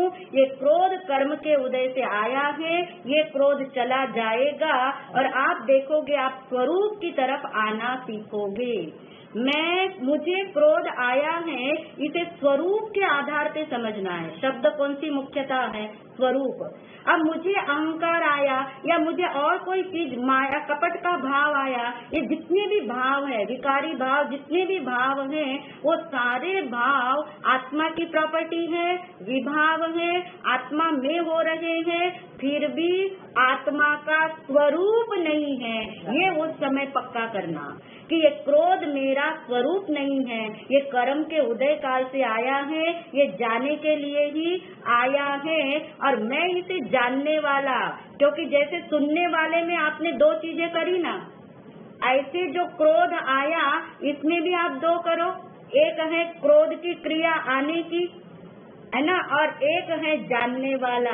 तो ये इतना सूक्ष्म है, पर कभी आपको समझ आ जाए और प्रयोग के द्वारा पकड़ आ जाए, उसके बाद आपको स्वरूप की सच्ची समझ आ जाएगी, स्वरूप का अनुभव हो जाएगा। ये नहीं कह रहे, स्वरूप की सच्ची समझ आ जाएगी। हाँ जी कनिका बोलो। अरे जी क्वेश्चन आ रहा था मन में। हाँ जी। कर्म अगर जड़ है तो क्या वो आत्मा जो चेतन है उसमें रिएक्शन करवा सकते हैं कि विकृत भाव जो अगर राग द्वेष के भाव आत्मा करती है, कर्म करती है, तो कर्म तो जड़ है। बिल्कुल सही है कनिका। तुझे हाँ कनिका, तुमने A to Z कर्म को थोड़ा पढ़ा है और तुझे याद आ जाएगा कि आत्मा जब भाव करती है तो ये जो कार्मिक मैटर है ना, कार्मिक मैटर चला आता है।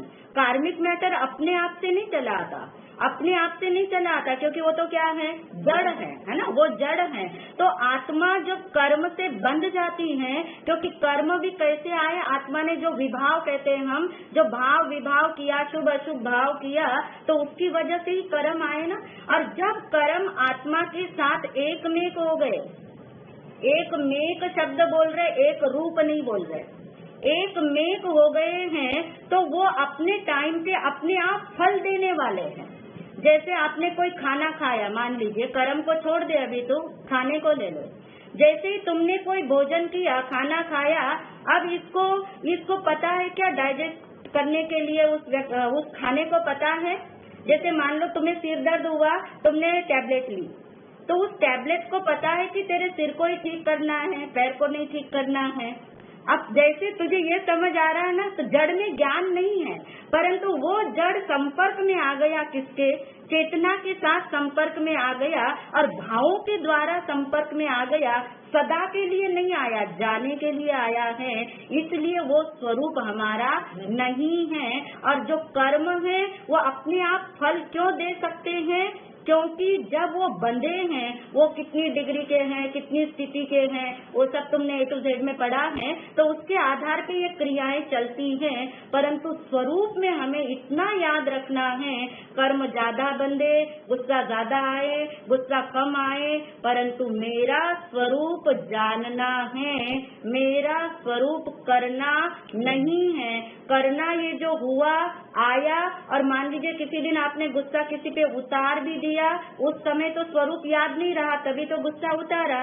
तो इसलिए जब गुस्सा आया तभी अपने स्वरूप की तरफ आना सीखोगे, तो आप देखोगे साधना इतनी सूक्ष्म होती जाएगी और प्रैक्टिकल होती जाएगी। फिर इसको और लंबा चौड़ा पढ़ने की, सुनने की, समझने की जरूरत नहीं। इसको जैसे ही आपने प्रैक्टिकल किया तो स्वरूप भी समझ में आ जाएगा, कर्म का उदय काल समझ में आ जाएगा, ये क्रिया क्यों हो रही है, कब तक होती रहेगी, वो भी आपको पकड़ में आए बिना नहीं रहेगा। हमारा साहब एक छोटी सी जिज्ञासा है मेरी। हाँ जी। हमारा साहब एक चीज समझ में आ रही है कि अभी अपन जितनी भी बात कर रहे हैं वो अपन बात करें कर्म का उदय और साथ में जानने की क्रिया आत्मा कर रही है। हाँ जी। तो जब कर्म खत्म हो जाएंगे, जब मोक्ष में चले जाते हैं, तो वहाँ तो कोई कर्म का उदय कोई क्रिया होगी नहीं, तो फिर जानना कौन करेगा, मतलब क्या जानना पड़ेगा अपन? आप देखिए जिन्होंने ये प्रश्न पूछा है, ध्यान से सुनिए कि अभी तक आपको स्वरूप पकड़ में नहीं आया। स्वरूप जो है वो जानना ये स्वरूप है। किसको जानना, इसको नहीं जानना, उसको जानना, कितना जानना, ये स्वरूप नहीं है, वो तो इच्छा है। और जब कर्म सारे खत्म हो जाएंगे तब जो जानना है वो तो सिर्फ आनंद ही बचेगा। वो जानना सिर्फ स्वरूप को ही जानने वाला बनेगा, उसी का नाम अनंत आनंद बनेगा। यानी सिद्ध भगवान को इसको जानूं, उसको जानूं, इतना जानूं, 3 लोग को जानूं, इतने द्रव्यों को जानूं, ऐसा कोई विकल्प ही नहीं है, ऐसी कोई इच्छा ही नहीं है। और ये इच्छाओं का बोझ लेके हम चल रहे, इसलिए हमें जानना समझ नहीं आ रहा। एक बार पक्का आप करिए, जानने की इच्छा मेरा स्वरूप नहीं है। इसलिए हमने नंबर 1 पे ये कराया था आपको, जानने की इच्छा मेरा स्वरूप नहीं है, मात्र जानना, सिर्फ जानना। केवल ज्ञान किसका नाम है? ज्ञान यानी जानना। हाँ, केवल यानी सिर्फ यानी मात्र जानना और जानने रूप टिक के रहना, यही आत्मा का स्वरूप है। ये इच्छा वाला पार्ट निकाल दो, किसको जानना निकाल दो, कब जानना निकाल दो, कितना जानना निकाल दो, तो आपके आधे से ज्यादा भ्रम ऑटोमेटिक निकल जाएंगे। और फिर से कोशिश करना, बारंबार इसे समझने की कोशिश करोगे, सबको अवश्य समझ आएगा, जरूर समझ आएगा। हाँ, अब आगे का लास्ट प्रश्न है हमारे पास। नहीं, प्रश्न तो अभी 2 हैं, पर अभी इसको हम लास्ट कर लेते हैं। अभी जानना और सुनना, अब स्वरूप को पक्का करने के लिए ये 2 प्रश्न हैं। जानना और सुनना दोनों क्रिया एक साथ हो रही है। जानना और सुनना दोनों क्रिया एक साथ हो रही है, तो इन दोनों में अंतर क्या है, सोच लेना। हाँ रीचा। सुनना महाराज जी इंद्रियों के माध्यम से है और जानना तो आत्मा का स्वभाव ही है। बहुत सुंदर। बहुत सुंदर। और किसी ने उत्तर देना है इसके अलावा?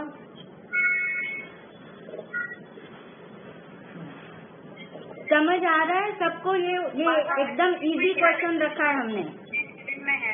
जो हमने बोला उसके साथ में कि जो सुनने की क्रिया उसमें फिर समाप्ति भी है। हाँ, और जो जानना है वो निरंतर। बिल्कुल ठीक है शिल्पी, बहुत अच्छा दिया। आगे का एक स्टेप आगे बढ़ा दिया इसको इसने। अब आप देखिए, अभी तक भी यदि आपको ये दो बातें पकड़ में न आ रही हो तो फिर से एक बार रिवीजन करते हैं। ये रिवीजन के लिए इजी वाला क्वेश्चन लास्ट में डाला था हमने। जानना और सुनना दोनों क्रिया एक साथ हो रही है। इतना समझ आ रहा है कि एक साथ हो रही है? इसमें किसी को शंका है कि एक साथ नहीं हो रही है? हो रही है ना, एक साथ हो रही। कैसे हो रही है? एक क्रिया कर्म के उदय काल की है और एक क्रिया किसकी है? स्वरूप की है। यानी स्वरूप मेरा जानना है और सुनना तो कर्म का उदय काल है। अभी 10-15 मिनट में आपके कर्म का उदय काल क्या होना है? समाप्त हो जाएगा, चेंज हो जाएगा आपका। यानी पर जानना तो चेंज नहीं होगा। यानी जानना यानी वो स्वरूप, वो ज्ञान, वो आपका सतत चलता रहेगा। कहते हैं अनंत काल के बाद एक जन्म ऐसा मिलता है जब ये जानना यानी ज्ञान यानी आत्मा का स्वरूप समझ में आता है। आसान नहीं है क्योंकि धारणाएं इतनी अंदर में हैं और इतना हम शब्दों में कई बार उलझ जाते हैं। तो बहुत धैर्य के साथ, बहुत ही अपने आप को समझ का घनपिंड मान के पॉजिटिव करके बारंबार इसको सुन के समझने की आप कोशिश करेंगे। अंधा और लंगड़े को साथ में रखेंगे, जॉइंट वेंचर साथ में रहेगा तो समझ आएगा कि ये एक नहीं है। ये स्थूल दृष्टि को आप सूक्ष्म बना लो कि जो जानना और सुनना ये दोनों क्रिया एक साथ हो रही है, फिर भी इनमें बहुत बड़ा अंतर है। पहले तो दो समझ आए, नंबर 1, और फिर अंतर समझ आए। दो तो आपको समझ आ जाएगा जब आप जॉइंट वेंचर में चलोगे, परंतु अंतर क्या समझ आएगा कि एक कर्म का उदय काल है इसलिए अनित्य है और जो अनित्य है वो असार है। यानी जो मेरे लिए सार क्या है कि स्वरूप की तरफ मेरी दृष्टि कितनी गई, स्वरूप को मुझे मानने में आया या नहीं आया, ये स्वरूप मेरा है ऐसा अभी बुद्धि ने माना कि नहीं माना। अभी तो सब बुद्धि के लेवल पे कर रहे हैं, अभी तो बुद्धि के लेवल पे कर रहे हैं। फिर प्रयोग पे आप खुद कर लेंगे और फिर अनुभव तो स्वतः एक दिन होने वाली चीज है। तो इससे आपको क्लियर हो जाएगा सुनना अलग है, जानना अलग है। तो जैसे ही बोला मैं सुनने वाला हूँ तो आपने सूक्ष्म दृष्टि से समझ लिया सुनना अलग है और जानना अलग है। जैसे ही बोला मैं खाने की क्रिया कर रहा हूँ या मैं खाने वाला हूँ तो आपने दो में कर लिया। बस इस एक के दो करने आ जाए, आपको एक को दो में जानना आ जाए तो ये सबसे बड़ी साधना है। एक को दो में जानो, एक को दो में जानो। एक क्रिया नहीं हो रही है, वो दो क्रिया है और उन दो क्रिया में क्या अंतर है वो अंतर पकड़ने की कोशिश करो। और लास्ट क्वेश्चन करके अब हम अपनी ये स्वरूप निर्णय की समझ को जो है और गहरा करेंगे। लास्ट क्वेश्चन है, बहुत इजी क्वेश्चन है जिससे हमें ये समझ आ जाएगा कि आप सबको ये समझ में आ पा रहा है। जानना ही मेरा स्वरूप क्यों है? जानना ही मेरा स्वरूप क्यों है? बोलना, सुनना, करना मेरा स्वरूप क्यों नहीं है? महाराज जी, हाँ जी। बोलना, सुनना और करना इसलिए नहीं क्योंकि ये योग से है और योग जड़ है और जानना जो है वो चेतन है। अच्छा, और हाँ ठीक है। और एक चीज और मिसिंग हो रही है थोड़ी सी। ये अनित्य है, अनित्य है, ये अनित्य है और असार है ये सारी चीजें। ठीक है। और मैं ज्ञान नित्य हूँ। और कोई उत्तर देना चाहे? तो जानना ही ऐसा है जो मेरा हर समय निरंतर चलता जा रहा है, उसमें कोई कहीं भी कोई रुकाव नहीं, कोई खतना नहीं, कोई बनना नहीं, इसलिए जानना ही स्वरूप। अब हम उनको अवसर देना चाहते जिन्होंने अभी तक एक बार भी उत्तर नहीं दिया, वो उत्तर देने की कोशिश करें। समझ सबको आ रहा है? हाँ जी, हमारा सर संदीप। हाँ जी संदीप बोलो। बस मानो जो बाकी क्रियाएं हो रही हैं उनका अंत हो जाएगा, लेकिन जानना हमेशा चलता रहेगा। अरे वाह, संदीप को यदि लंदन में बैठ के ये समझ आ जाता हो, संदीप को जानते हैं हम कितने तर्क कर चुके हैं ये हमारे साथ, परंतु यदि आज आपको ये डिसाइड हो जाता है, निर्णय हो जाता है, समझ आ गया आपको यदि ये, और आज हम सबको ये समझ लेना है कि बोलना, सुनना, करना ये क्रियाएं हैं नंबर 1। बोलना, सुनना, करना ये क्रियाएं कर्म के उदय काल से हो रही है नंबर 2। नंबर 3, जो भी क्रिया है वो मन, वचन, काया के योग द्वारा होती है, परंतु ये क्रियाएं कर्म के उदय से होने से इन सब का आदि भी है और अंत भी है ना, प्रारंभ भी बिंदु है और एंडिंग भी बिंदु है, इसलिए ये मेरा स्वरूप नहीं है। मेरा स्वरूप क्या है? मेरा स्वरूप जो अनादि अनंत है, जिसका प्रारंभ भी नहीं, जिसका अंत भी नहीं, वो जो है ज्ञान स्वरूपी मैं हूँ। जानना मेरा स्वरूप है, और यहाँ तक कि ये अब जो अभ्यास हमने किया है आज, स्वरूप का निर्णय करने की कोशिश की है। अभी भी किन्हीं को भ्रम रहता हो, नहीं समझ आता हो, तो ये रिकॉर्डिंग जब आपको मिलेगी तब आप फिर से इसका चिंतन करके देखना, फिर से कोई जिज्ञासा हो तो पूछ सकते हैं, परंतु अब हम उस तरफ जाना चाहते हैं जहाँ से आज हमने आपको पिछली बार बताया था कि एक क्वेश्चन, आत्मा का स्वरूप भगवान ने ज्ञान को ही क्यों बताया? सम्यक दर्शन को बता देते, केवल ज्ञान को बता देते, मोक्ष को बता देते। आत्मा का स्वरूप भगवान ने ज्ञान को बताया, सम्यक दर्शन को नहीं बताया, केवल ज्ञान को नहीं बताया, मोक्ष को नहीं बताया, तो उसका कारण क्या है? बहुतों को ये चीज पकड़ में आई है, किन्हीं को 1 पॉइंट से आई, किसी को 10 पॉइंट से भी आ गई, परंतु कुल मिला के बात समझ आई है, जिनमें बहुत अच्छा नंदिता जी ने, मृदु जी ने, रेणु जी ने, शिल्पा ने, शिल्पी ने, और मुझे आश्चर्य हुआ उनका जवाब पढ़ के। चलो ये जितने मैंने नाम बोले उन्होंने तो फिर आत्मा की बात सुनी है, चिंतन किया है, जिज्ञासा जगाई है, परंतु जो पहली बार सुन रही है, जिनको आत्मा के बारे में कभी ऐसा सुनने का मौका नहीं मिला, उन्होंने भी ऐसे जवाब दिए। उनमें भी कई सारे नाम हैं, जिसमें मीनू का भी नाम है, जिसमें और भी कई नाम है। कविता, कनिका का उत्तर देख के तो मैं हैरान हो गई कि कनिका हमेशा कहती है कि ये बात तो अभी नहीं महाराज जी समझ आ रही, पर कितना उसको क्लैरिटी हो रही है।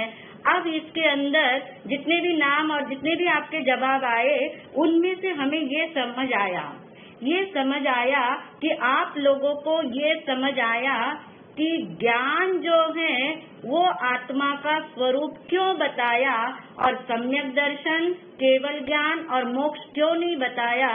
तो सबने ये बताया, हमें सबने ये बताया। जिन्होंने नहीं भी उत्तर लिखे होंगे उनको भी ये समझ आ रहा होगा। जिन्होंने उत्तर नहीं लिखे हैं उनमें से यदि कोई बताना चाहे तो वो भी बता सकते इस समय कि क्यों नहीं बताया भगवान ने सम्यक दर्शन, केवल ज्ञान और मोक्ष को स्वरूप। क्योंकि ये तीनों जो है, इन तीनों को एक वर्ड में क्या कहते हैं? इन तीनों को बताएगा कोई? हाँ जी भावना। ये पर्याय है। हाँ, बहुत सुंदर। हाँ, भगवान की भाषा में इसको पर्याय बोला और इसको हम इजी कर देते अवस्था। ये सब क्या है? अवस्था। सम्यक दर्शन एक अवस्था है, केवल ज्ञान भी अवस्था है और मोक्ष भी अवस्था है। क्योंकि यदि ये स्वरूप होता, यदि सम्यक दर्शन आत्मा का स्वरूप होता, अब उल्टा करके समझ लेते हैं।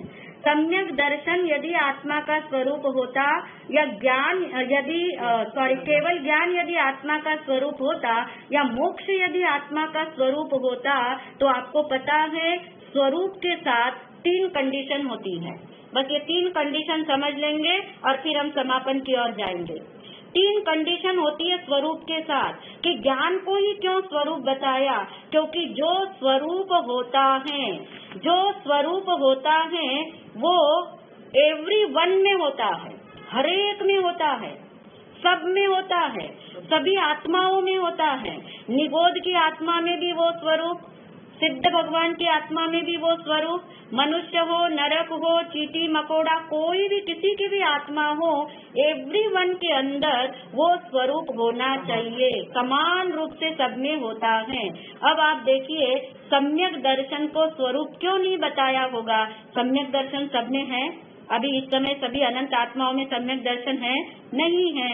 या केवल ज्ञान है? नहीं है। मोक्ष है? नहीं है। नहीं है तो क्या हुआ? स्वरूप तो है ना, ज्ञान तो है, जानना तो चल ही रहा है। अनंत काल तक तो मैं जानने वाला ही हूँ, ये मेरा स्वरूप है। यानी अवस्था अलग होती है और स्वरूप अलग होता है। और एक गहरा नियम आपको बता दे आज कि स्वरूप की तरफ जितनी दृष्टि जाएगी उतनी ये अवस्थाएं प्रकट होती है। इसलिए कोई कहे मुझे सम्यक दर्शन चाहिए, सम्यक दर्शन चाहिए, किसी को नहीं होगा। कोई कहे केवल ज्ञान चाहिए, मोक्ष चाहिए, मोक्ष चाहिए, नहीं मिलेगा। क्योंकि ये अवस्थाएं जिसके लक्ष्य से प्रकट होती हैं, स्वरूप के लक्ष्य से प्रकट होती हैं, आत्मा का स्वरूप जो जितना जानेगा, ये तो रिजल्ट है। ये अवस्था तो क्या है? सम्यक दर्शन एक रिजल्ट है, एक ही गुण की वो पर्याय यानी अवस्था है। इसलिए जोर भगवान ने स्वरूप पे दिया, सम्यक दर्शन पे नहीं दिया। और हम कभी कभी गलती कर लेते हैं, सम्यक दर्शन पे जोर देते हैं, स्वरूप को भूल जाते हैं, और इसी भ्रम के कारण साधनाएं हमारी पूर्ण होती नहीं हैं। तो स्वरूप जो है वो एवरीवन में होता है, नंबर 1। नंबर 2, स्वरूप जो है वो एवरी टाइम होता है। एवरी टाइम यानी जो त्रैकालिक होता है, हर समय होता है। ये नहीं कि भूतकाल में रहेगा, ये नहीं कि भविष्य काल में होगा, वो त्रैकालिक है, वो हर समय है। यदि आत्मा का स्वरूप ज्ञान है तो जब आप सोने की क्रिया करते हैं तब ज्ञान होता है कि नहीं होता? चलो बताइए। क्या ज्ञान भी सो जाएगा थोड़ी देर के लिए? वो भी सपने देख लेगा थोड़ी देर के लिए? नहीं। यानी ज्ञान जो है, जानना जो है, वो एवरी टाइम, हर समय। यदि कोई व्यक्ति बेहोश हो जाए, कोई व्यक्ति बेहोश हो जाए, तब भी स्वरूप जो है, कोमा में चला जाए कोई, तो भी उसका स्वरूप वहाँ पे है। यदि स्वरूप नहीं होता, आत्मा नहीं होती तो वो तो मर ही गया होता, वो तो मुर्दा हो गया होता, यानी वो शव ही होता। पर ऐसा होता नहीं है। यानी एवरी टाइम है। स्वरूप क्या है? एवरी टाइम है। कितना अंदर में अहोभाव आना चाहिए स्वरूप के लिए। उन क्रियाओं के लिए अहोभाव लाते हो जो क्रियाएं खत्म हो जाती हैं, जो क्रियाएं मिलती भी नहीं है, कभी आती है कभी जाती है, जो क्षणिक है, जो आसार है, उसकी कितनी महिमा आती है, पर इस महिमावान की महिमा नहीं आ पाती। तो जो स्वरूप है वो एवरीवन के लिए है, जो स्वरूप है वो एवरी टाइम है। यानी यहाँ तक कि किसी के मन में प्रश्न आ रहा होगा कि आत्मा एक गति को छोड़कर दूसरी गति में जब जाती है तो इन बिटवीन का जो टाइम है तब भी स्वरूप साथ ही होता है। यानी आत्मा यानी ज्ञान, ज्ञान यानी जानना। अब ये मत पूछना कोई क्या जान रही आत्मा उस समय, यहाँ चले गए तो स्वरूप खो गया आपका, क्योंकि इच्छा में जा रहे फिर आप क्या जानना क्या नहीं जानना। पर जानना ये तो स्वरूप सदा काल का है, वो अनादि अनंत है, वो क्या है? नित्य है। और नंबर 3, जो स्वरूप होता है वो एवरीवेयर होता है। कहीं भी जाओ, निगोद में जाओ, नरक में जाओ, किसी चींटी मकोड़े में चले जाओ, सब जगह ये स्वरूप होता है। ये जितना हमें समझ आएगा, केवल ज्ञान एवरीवन को नहीं, केवल ज्ञान एवरी टाइम सबको नहीं है, एवरीवेयर सबको नहीं है, मोक्ष भी सबका हुआ नहीं है, सम्यक दर्शन भी सबको हुआ नहीं है। परंतु ज्ञान जो आत्मा का स्वरूप बताया भगवान ने, वो निगोद में भी कहते अनंतवा भाग, वहाँ भी क्या है? खुला रहता है। यानी जानने का कार्य उनका वहाँ भी होता है। क्योंकि बस लास्ट सेंटेंस है, क्योंकि ये जानना कर्म के उदय से नहीं हो रहा। ये तो पक्का करना आ जाओ। कर्म के उदय से जानने की क्रिया नहीं हो रही, कर्म के क्षय से नहीं हो रही, कर्म के क्षयोपशम से नहीं हो रही। क्योंकि बहुत सारे प्रश्न हैं हमारे पास, 5-6 प्रश्न ऐसे हैं जिनके अंदर आपको पता लग जाएगा धीरे धीरे। अभी कईयों के भ्रम खत्म भी हो रहे होंगे, नहीं भी हुए होंगे, तो 5-6 प्रश्न हमारे पास है जो हम नेक्स्ट सेशन में लेंगे। परंतु अभी आप इतना पक्का करो कि मैं आत्मा हूँ, मेरा स्वरूप ज्ञान है, ज्ञान का कार्य जानना है, जानने के लिए किसी की आवश्यकता नहीं होती है, क्योंकि वो स्वरूप है, वो स्वरूप अनादि अनंत है। और बारंबार अपने अंदर ये पक्का करना, बारंबार आज पक्का करना और वो वाक्य अंदर में ले जाना, जानना जानना मेरा स्वभाव है। साथ ही जानने की इच्छा विभाव है। इसके ढेर प्रयोग कर लेना आज आप, कि आपको किताब पढ़ने की इच्छा हो रही है, ये आपका स्वभाव नहीं, इच्छा आपका स्वभाव नहीं है। इच्छा अभी हो रही है, इच्छा 2 घंटे के बाद क्या हो जाएगी, समाप्त हो जाएगी। इसलिए उसी समय करेक्शन करना कि ये जानने की इच्छा जो हुई, उस इच्छा को जानने वाला मैं हूँ। समझ आ गई गहराई? ये जो सुनने की इच्छा जो हुई, ये सुनने की इच्छा को जानने वाला मैं हूँ। जब आपको ये समझ आ जाएगा, यही तो आनंद है। जहाँ ज्ञान है वहाँ आनंद है। आपको थोड़ा सा समझ आ रहा है तो सबके चेहरे कितनी जल्दी बदल जाते सिर्फ समझ आने में। आप सोचो जब अनुभव होगा तब क्यों नहीं आनंद का सागर उछलेगा, अवश्य उछलेगा। इसलिए सबने आज इसे पक्का करना। आज का ये अभ्यास जितना गहरा जिससे हो सकेगा, उसके बाद जो एक बहुत बड़ी साधना की तरफ हम जाएंगे जिससे सम्यक दर्शन होता है। पर उस बड़ी साधना को समझने के लिए हम पहले स्वरूप का अभ्यास पक्का करें। जितना पक्का करने के लिए क्या करना पड़ेगा, पहले तो समझ के लेवल पे और फिर प्रयोग के लेवल पे।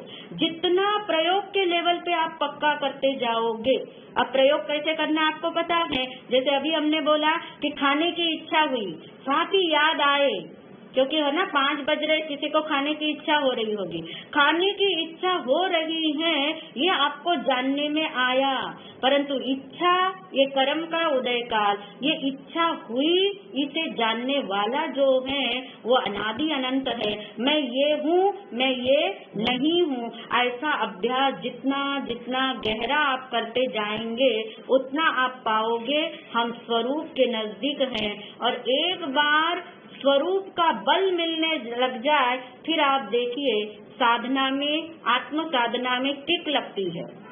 अभी तक की आत्म साधनाएं क्रियाओं का बेस ले रही है, स्वरूप का बेस नहीं ले रही। ये भी अपने आप को चेक करना। और ये स्वरूप का बेस जिस दिन पक्का हो जाएगा, उस दिन आप पाओगे 24/7 आप साधना में हैं। सिर्फ आप ऐसे स्थिर बैठोगे तो ही साधना होगी। तब आपको समझ आएगा कि 24 घंटे साधना क्यों होती है, स्वरूप के बल पे होती है। और ये स्वरूप का बल जितना जितना जिसको समझ आ रहा है उसको पक्का करना। नहीं भी समझ आ रहा हो तो फिर से समझने की कोशिश करना। और अभी भी कोई आपका प्रश्न हो तो कोई संकोच मत करना, अपनी संकोच हाउस के अंदर डाल देना, सबको समाधान मिलेगा। क्योंकि सभी समझ के घनपिंड हैं, हम भावना भाते हैं, स्वरूप सबके समझ में आए। इन्हीं भावना के साथ मंगलम मंगलम शुद्धात्मा मंगलम।